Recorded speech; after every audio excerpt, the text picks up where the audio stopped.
Seja muito bem-vindo ao canal Aulão com o professor Augusto Ribeiro. E você hoje vai aprender um pouquinho sobre geografia, nada mais nada menos do que os pioneiros da industrialização. Vem comigo! Seja muito bem-vindo à nossa aula, essa aula especial para que você possa aprender mais um pouco falando de geografia, descomplicando a geografia. Tem gente que acha geografia, professor, geografia é um saco. Um saco. Enfim, tem gente que acha geografia muito difícil. Eu sempre digo, geografia não é difícil, geografia é complexa. Mas será que complexidade não seria ser difícil também? Deixa tu pra lá. Bom, gente, vamos lá. Vamos falar hoje sobre os pioneiros da industrialização no espaço industrial contemporâneo, né? Precisamos entender que os pioneiros dessa época, os pioneiros desse momento, que faz com que a industrialização ela venha a acontecer de uma forma bem especial e de uma forma que a gente possa entender mais rápido, são os países que são o continente europeu, né? Tá contido nessa área, né? O Japão e Estados Unidos. Aí eu sempre digo para os meus alunos o seguinte, galera, não é à toa que existe uma briga econômica e uma briga industrial entre Estados Unidos e o Japão. Não é à toa, é porque eles são países pioneiros nessa área da industrialização. Eles são países que fazem com que a indústria, o comércio, ele venha a crescer ainda mais, né? Por isso que eles têm grandes brigas. E aí eu posso citar, por exemplo, Samsung. A Samsung é uma grande fábrica, uma grande indústria e que é pioneira aí também nessa área, uma das pioneiras, na grande verdade, nessa área da industrialização na área de tecnologia, celulares, televisões e afins, né? Aí você tem os Estados Unidos dizendo assim, epa, peraí, eu também sou pioneiro nisso aí e eu não vou perder minha hegemonia de jeito nenhum. E aí os Estados Unidos tem o quê? Nada mais nada menos do que a Apple. Você se acertou é porque você é rico. Se você acertou a Apple é porque você é rico, né? Eu não sou rico, então não uso Apple. Mas aí vamos lá. Então, nesse processo, você pode entender que os pioneiros da industrialização também está contido lá no continente europeu. Você tem grandes empresas, grandes indústrias, como por exemplo, a Copenhague. A Copenhague ela está na Europa. Você tem outras empresas que também estão contidos nesse continente europeu. Tá bom, gente? Então, nesse processo, nós precisamos entender que o espaço industrial, ele tem o seu lugar devido, a sua área devida. E todo esse processo, ele se dá mediante, claro, óbvio, ao crescimento econômico, ao crescimento geral ou até mesmo o crescimento que nós chamamos de crescimento per capita. Professor, o que é per capita? Per capita significa por pessoa. É um termo latino que diferencia e que define por pessoa. Nós usamos muito isso na economia. A economia, você escuta as pessoas dizendo assim, a renda per capita, toda vez que você ouvir esse nome, renda per capita, você tem que lembrar, per capita por pessoa, então renda por pessoa. Então fica muito mais fácil de você entender, de você compreender esse viés aí da nossa renda per capita, tá certo? Vamos agora para o próximo ponto, para que você entenda melhor essa aula de hoje, falando sobre os pioneiros da industrialização. Bem, todos nós já entendemos o período pré-revolução industrial. Nós também já podemos entender a primeira revolução, a segunda revolução e a terceira revolução industrial. Essas revoluções, elas não aconteceram por acaso, elas não aconteceram por nada, elas não aconteceram porque não tem nada para fazer, vamos fazer uma revolução aqui. Não! Foi necessário essas revoluções acontecer para que se chegasse esse momento da industrialização. Hoje, estamos vivendo nesse nosso século XXI, já a nossa quarta revolução industrial, que é a revolução tecnológica, onde você tem os robôs ao meu e ao seu favor. Então, esse processo é o que nós chamamos da industrialização atual, certo? Mas quando nós falamos da industrialização contemporânea, nós vamos perceber que o crescimento que se dá em relação a ela está muito mais além do que isso. Como, por exemplo, os commodities. Professor, o que é commodity? Acompanhe aí nessa imagem. Os commodities nada mais nada é do que o crescimento de uma determinada área financeira, como por exemplo, pode ser na cana-de-açúcar, no café, ou em detrimento a outros processos também relacionados aos commodities. Esses commodities você pode encontrar facilmente dentro de um país, dentro dos seus estados, e aí existe uma briga grande dos governantes, né, em relação aos commodities. Epa, ninguém mexe no meu commodity. É não mexer no meu commodity. Se alguém mexer, se você mexer no meu commodity, eu vou pegar você depois, viu? É exatamente o processo que nós temos de crescimento de um estado, de um país. Os commodities, ele faz com que os países eles cresçam e evoluam bastante, tá certo? Eu vou pegar aqui agora o livrinho pra gente acompanhar passo a passo do que a gente tá falando. O livro que eu uso é esse daqui, tá certo? Um livro bastante interessante. É um livro de ensino médio, né, para todos aí, né, que faz com que você possa entender melhor, né, de Antônio Joia. É um livro bastante interessante. E aí eu quero pegar passo a passo aqui com você para que a gente possa entender melhor esse processo do nosso espaço industrial contemporâneo, né? Precisamos entender uma primeira coisa: o espaço industrial na Europa. Ele se dá, né? Tá aqui nessa página 25 desse livro, e ele diz uma coisa bem interessante, assim, ó: no espaço industrial europeu atual, destacam-se as regiões que lideram o processo de industrialização desde a primeira fase da Revolução Industrial. Lembra o que a gente falou? Primeira fase da Revolução Industrial. Para quem não lembra, para quem não é meu aluno aí do dia a dia de sala de aula, você pode lembrar que a primeira Revolução Industrial ela acontece no meados do século XVIII até os meados do século XIX, tá bom? E foi uma grande parte da evolução da nossa indústria, né? Então a Revolução Industrial da Grã-Bretanha, a do Vale do Rio Reno e Ruhr na Alemanha, que se estabelece a Bélgica e a Holanda, Paris e também, que é exatamente uma das grandes influências lá na França, né? O eixo formado pelas principais áreas industriais entre a Grã-Bretanha e o norte da Itália exerce forte polarização.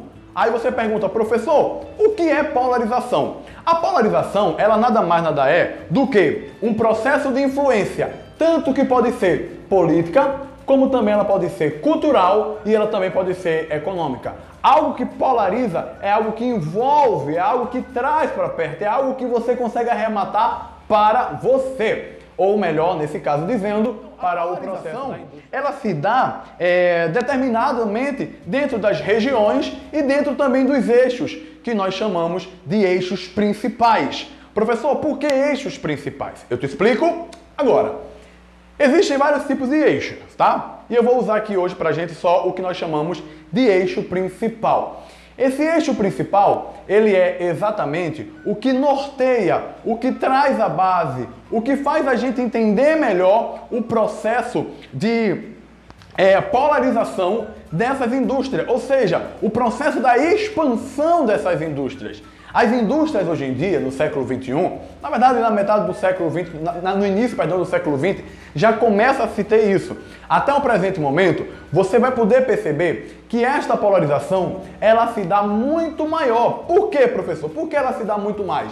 Porque as empresas elas não querem ficar mais apenas no seu lugarzinho, no seu continentezinho, não. As empresas nesse momento, elas começam a entender que precisam ter a necessidade de aumentar o seu processo, a sua produção, para que elas possam lucrar mais.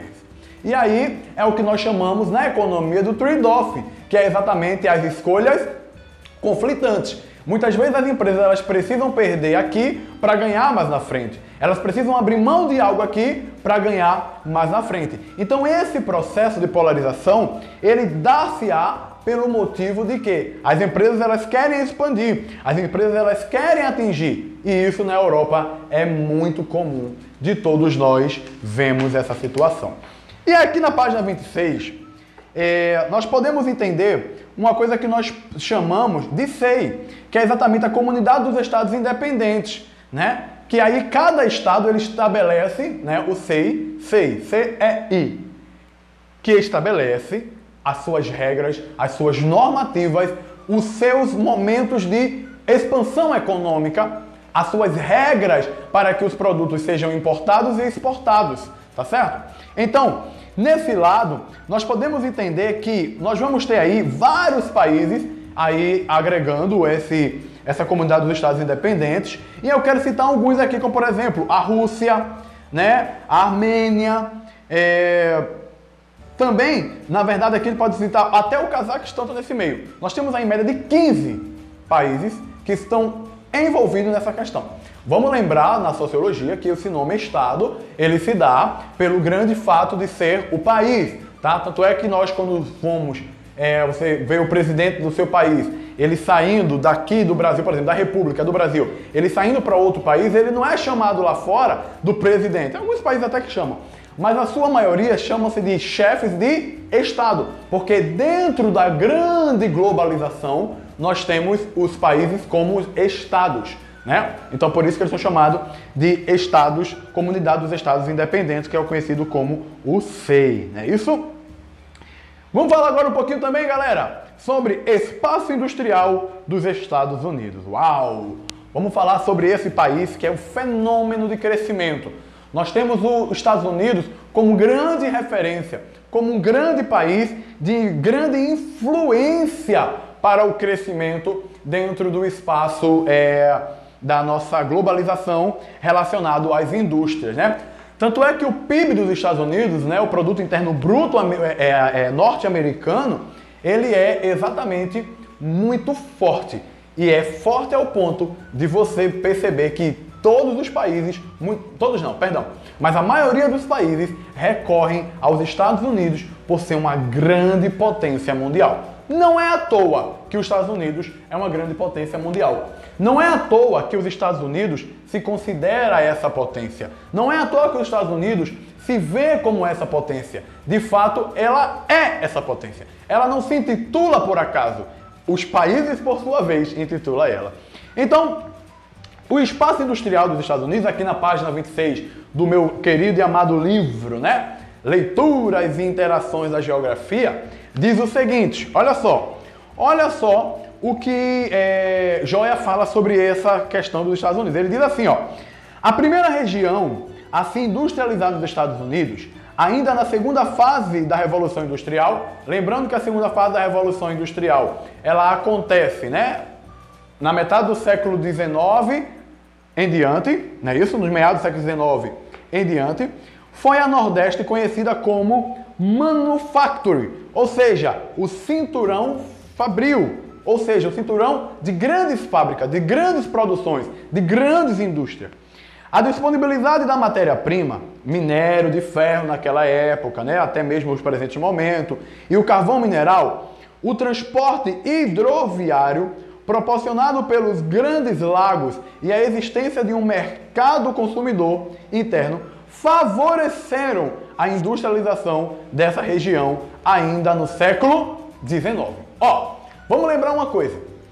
Nós sabemos que os Estados Unidos ele é banhado, né, por grandes rios, por grandes lagos, e isso aí favoreceu bastante esse processo de industrialização, né, esse processo de transporte, né, o transporte dentro do espaço industrial dos Estados Unidos. Ainda na metade do século XIX, ainda no século XIX. E aí você vê que os Estados Unidos, eles não pararam esse processo. Os Estados Unidos, eles não estacionaram com esse processo. Os Estados Unidos, eles não retrocederam nesse processo. Não, pelo contrário, eles avançaram no processo. E aí, todo país que ele consegue avançar industrialmente no seu processo, ele consegue despertar os olhares de outros países para que esse investimento seja acrescido. E é por isso que os Estados Unidos, ele tem grande influência, olha aí, grava isso aí, grande influência industrial, como eu já falei aqui há pouco tempo, no mundo inteiro, né? Então, o espaço industrial nos Estados Unidos é muito grande. Você tem, como eu falo sempre em sala de aula, você tem grandes empresas se instalando nos Estados Unidos. Você tem grandes empresas oriundas dos Estados Unidos. McDonald's, você vê que é uma potência grandiosa lá. Burger King também. Por quê? São indústrias, são marcas famosas, como por exemplo a Coca-Cola, que estão instaladas nos Estados Unidos e que o mundo inteiro comprou a ideia, que o mundo inteiro comprou a marca, que o mundo inteiro comprou produtos que são oferecidos lá. E isso é muito importante para todo o processo mundial e, obviamente, o espaço industrial dos Estados Unidos. Vamos seguir? Vamos ver um pouquinho agora vamos estudar mais uma coisa bastante importante aqui para a gente daqui a pouco fechar essa parte dos espaços, né, continental das indústrias. Vem comigo agora! Próximo ponto e último dessa nossa videoaula falando sobre a industrialização. Bom, galera, vamos lá. Então vamos falar agora sobre o espaço industrial do Japão. Uau! Eu amo falar sobre o Japão. Por quê? Você vê que lá na década de 60, a economia do Japão ela crescia em torno de 10%. Hoje, você vê que a economia cresce muito mais do que 10%, obviamente. Por que isso aconteceu?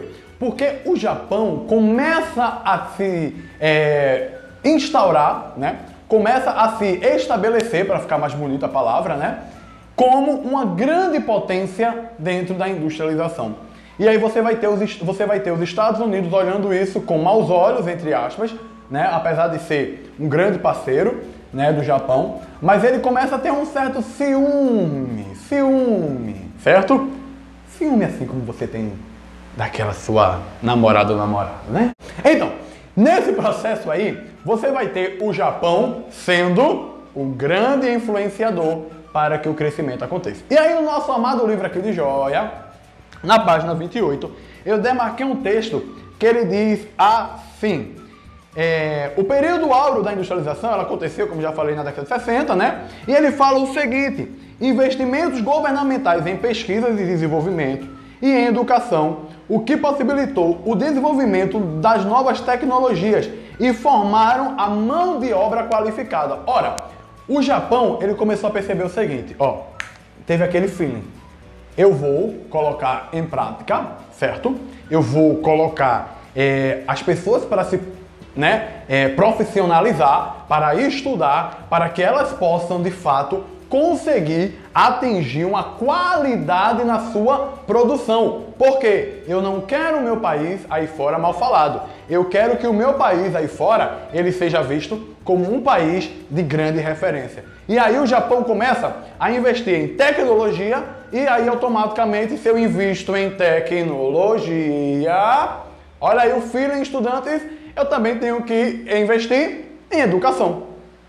E aí quando eu falo educação, eu falo tanto a educação básica, né, aquela que vem ali da escola, que vocês já passaram, né, para muitos que já estão aí no ensino médio, como também eu falo na educação mesmo de aprimoramento do processo de operação das suas máquinas e até mesmo do TI, da tecnologia da informação.